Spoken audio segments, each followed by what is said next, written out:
Good evening and welcome to Haunted Homemaking. Now, before we get right into this Summerween special, I do want to take a bit of time to say thank you. I recently hit the 1400 mark, and that just seems so amazing to me. It's amazing that 1400 of you decided that this was interesting enough or funny enough to tune into, and it really makes my day. And I'm trying to expand my world, in every episode. So again, thank you. I hope you enjoy this episode, and I'll see you on the other side, but not too soon.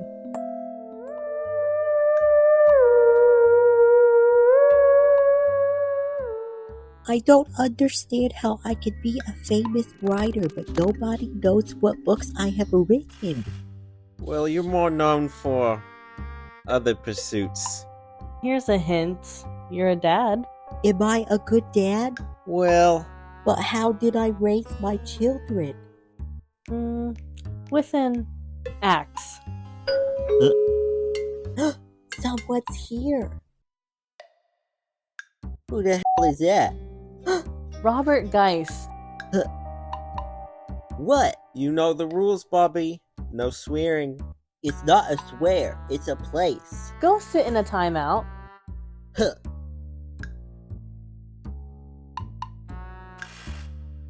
Stupid rules. Excuse me. It's alright, you can come on in. Sorry for imposing, but I was just wandering out there and I think I'm lost. You're not imposing. You're more than welcome to come in. Oh, are you sure? I'm positive. Thank you so much. I'll get us some tea. Wow. Hello? What a nice home you have. My name is Daisy, by the way. I don't usually knock on a stranger's door, but when I saw this place from the outside, it just felt so familiar to me. Like I've seen it in a dream before or something. Like something was telling me that I was supposed to find this place, and that I should ring the doorbell. I guess that's kind of silly, huh? That's exactly how I found this place. It's true. I just saw this place from outside and I walked on in. Oh, is this like a bed and breakfast or hotel or something? Yeah, it's exactly like that, but for dead people. Huh. Oh, wait, what? Dead people? Of course, this is the only way you find this place. All of you are dead? Yes. What, you didn't know you were dead? All of us are dead, except for Mountain John. He's not dead, he's just a Yeti. Some days I wish I was, though. Know what I mean? That's impossible. I can't be dead. I've got to get back home. But if you're not dead, how did you get here? Well, there's a perfectly reasonable explanation for that. I was walking home, and I must have taken a wrong turn and got lost or something. People get lost all the time. That doesn't mean they're dead. But you're talking to a sheet ghost. Yeah, if you're not dead, how come you're talking to me? Bobby, turn around. You're supposed to be in timeout. Retrace your steps. How long were you walking for?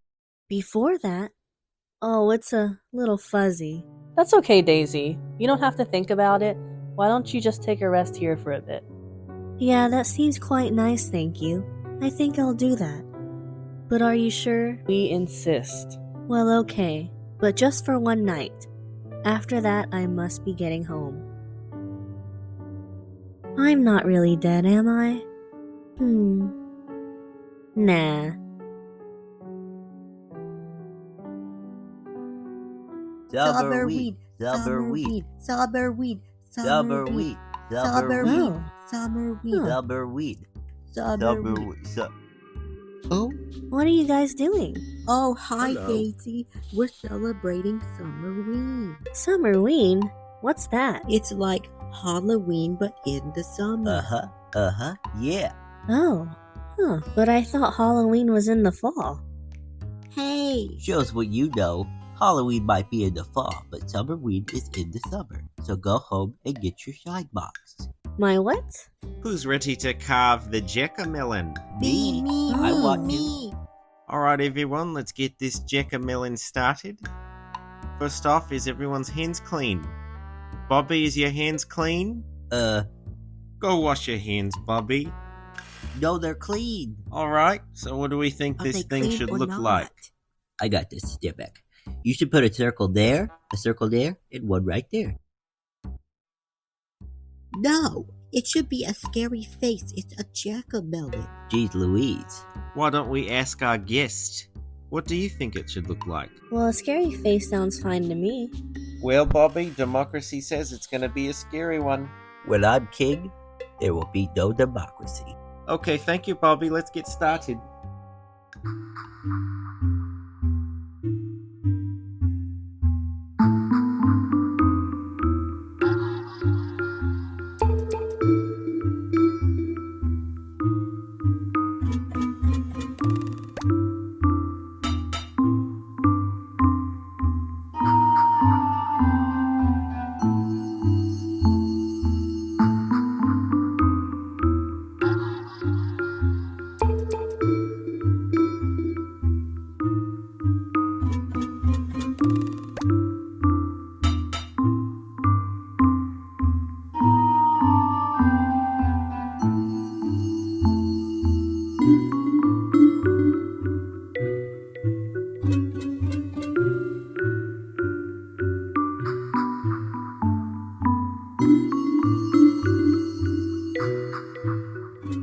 Alright, you guys ready to see it? Yeah. Let's see it. Oh, wow. Whoa. That looks really nice. Thank you for your help, Daisy. Can you do me a favor? Okay, Take this watermelon and give it to Al so she can make some juice out of it. where would I find her? She's just down the hall. I'll get right on that. Hey, turn on the TV. I'm going to be on the news. This is Heckish News with a special report. I'm Samuel Spookinson. Carve those jack-o'-melons and get out the sunscreen. It's Summerween. Ha ha ha ha ha. But it's important to celebrate in a safe way. Which brings us to our new segment, Pool Safety. And who better to share tips about pool safety than this local swimmer? I'm here at a local pool with this young pumpkin. Hi, Mom. Jackie, what can you tell us about pool safety? Well, pool safety is when, it's when you, Spit it out, kid. do safety in the pool. And what does that look like? If you can't swim, be sure to use your floaties. Always swim with a buddy in case anything happens, they can help. Ah, that's a good tip. And last but not least, always wear sunscreen because the sun will turn you into a prude. Well, you heard it from the expert. Thank you for joining us today, and you have a spooky Bye. summer week. Well, you heard it here, folks. Join us next week when we cover the election. Don't forget to vote, and have a happy Summerween. I'm Samuel Spookinson. Wow, good job, Jackie. Whoa. How come I don't remember that? Excuse me, I was told to bring some leftover watermelon from the jack-o'-melon, so I left it on the table over there. Oh, thank you very much, Daisy. Are you familiar with spam masubi? Mm-hmm. I remember eating something like this after going for a long swim. My big sister would usually make us some. Okay, so you're familiar and you can maybe help me? Sure, I would be happy to.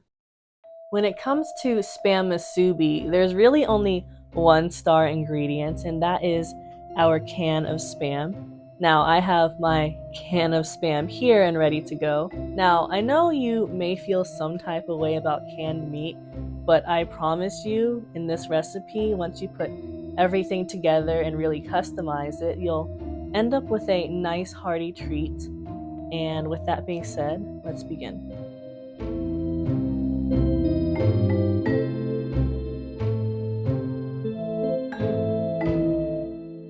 Once we have our spam all sliced up, I'm going to make a very simple teriyaki sauce to accompany it.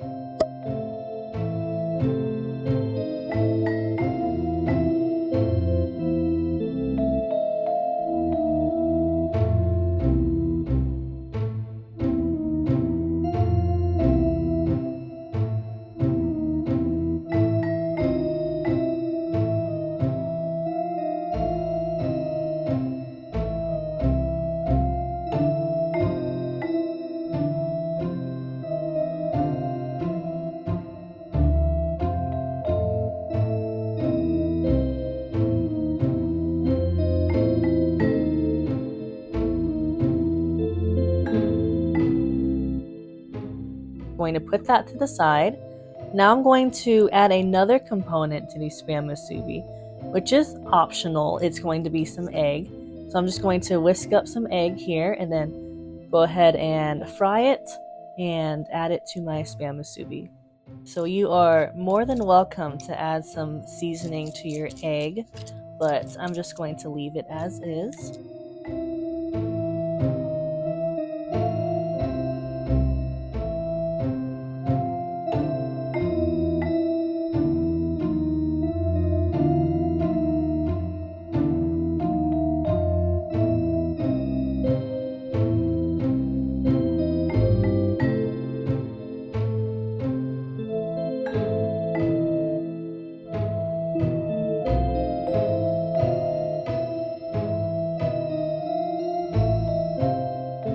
With all of our spam musubi components ready, now it's time to assemble.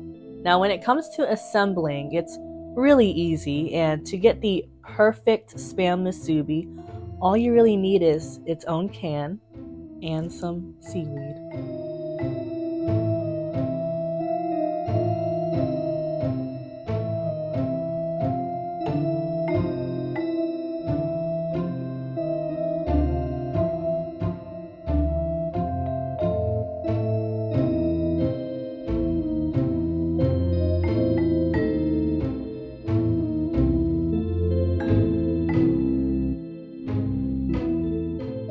Packed very tightly in there.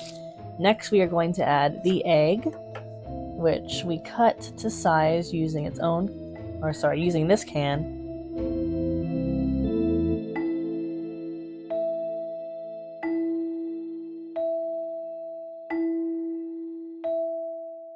So we have our rice, egg, and spam layers, and we can use the saran wrap to pull everything up like this.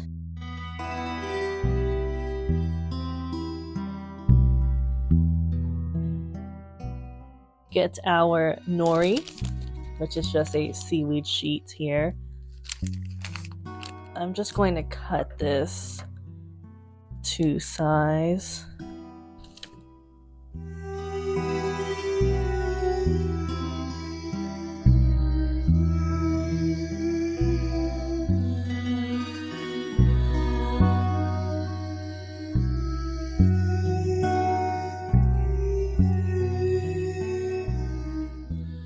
And if it overlaps right here, you could add a small piece of rice if it's kind of opening up, just to seal it.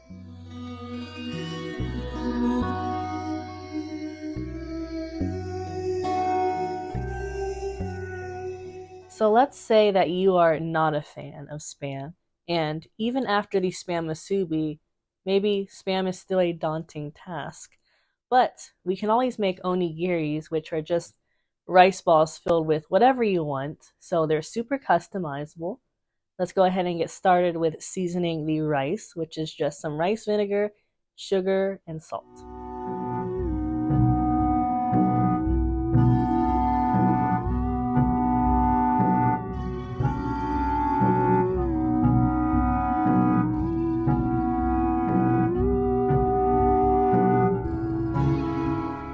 I have my rice for my onigiri all seasoned, and I'm going to go ahead and put this to the side while I make the fillings for it, including a vegetarian option for all my vegetarian friends.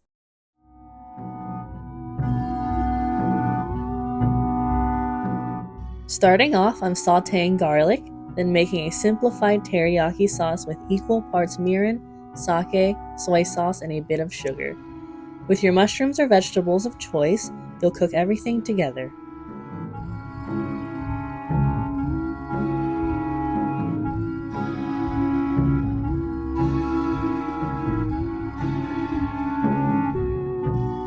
I have all of my onigiri fillings done.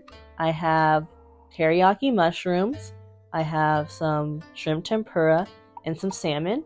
I'm going to use this triangular mold to make my onigiri. I'm going to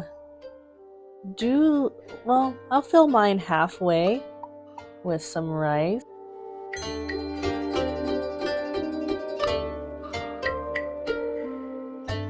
first off is my salmon filling. And I like to believe that I was pretty generous, so I'm going to fill the rest of the way with some more rice.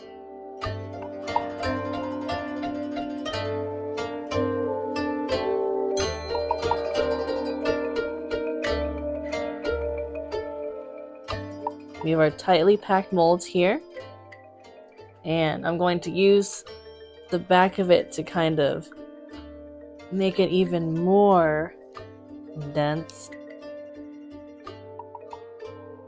The neat thing about this mold is that it comes with tabs on the back so you can push it all out, which I'm going to do here.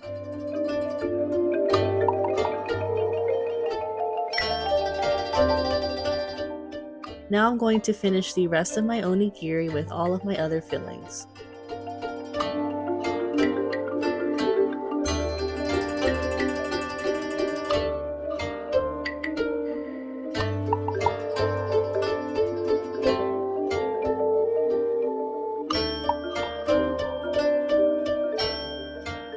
The traditional triangular shape of the onigiri is great, but this is haunted homemaking, so I went out of my way to buy this very adorable ghost rice mold, and it comes with these face plates that you can cut seaweed out of so we can make little faces on the ghost. But how cute is this? It's a ghost.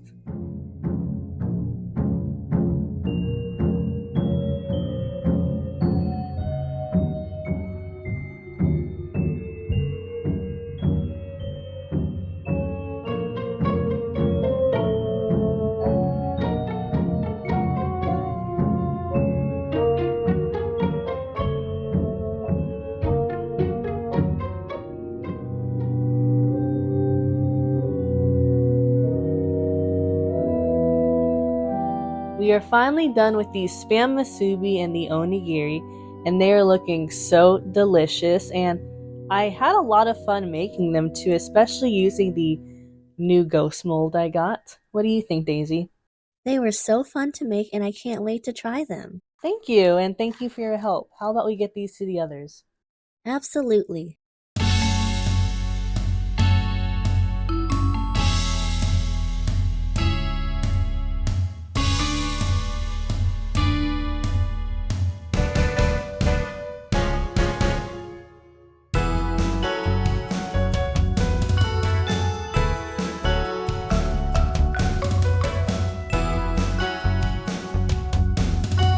About with me today. Hey, hey. Phone up a friend, come to meet us for the end of the solstice. Here you go, Daisy. A spam masubi all wrapped Oh. up for you. Thank you very much, Oz. That's funny. What's funny? Oh, the spam masubi. It reminds me of home. My big sister used to do the cooking for my siblings and I. She used to make really big meals for us on the holidays, Oh, but I was a picky eater. She knew that spam was one of the only foods I liked to eat. So every time she cooked, she'd always make a little plate of spam something, just for me. oh. Whoa. It sounds like your big sister had a lot of love to give. Yeah, and I was the smallest. My siblings always had to look out for me, but I was always included. That sounds like a good home. I can see why you would want to get back to it. I don't know what you just said, but it's almost time to go trick-or-treating. You can join us if you want, Daisy. No, thank you all for your hospitality, but I think I'm ready to get going. Oh, where you going? I think I'll go someplace new. Someplace new? Where will you go? I'm not sure. Before I found this place, I felt alone and afraid. But I don't feel that way anymore. I think when I step back outside, I know where I'm supposed to go. Well, that sounds weird to me, but okay. That doesn't sound weird at all. I think that's a brave thing to do, like going on an adventure. Thank you. Well, goodbye, everyone. Thank you for reminding me of home. Goodbye. Goodbye. See ya. Wouldn't wanna be ya. Bye. Thank you for joining us on this very Summerweeny episode of Haunted Homemaking. I hope you enjoyed. I know I did. Let me know if you guys made a jack-o'-melon. I think Oz and the boys did a fantastic job. I hope to see you soon once spooky season approaches. I have quite a few episodes. Anyway, thank you for tuning in. Please take care of yourselves and remember to check that expiration date on that fire extinguisher. And if you're wondering, what fire extinguisher? It's time to get one. Anything you want to say, Melton John? Nope. Just came to say Bobby's on the roof again. Look, you can see everything from up here. See ya.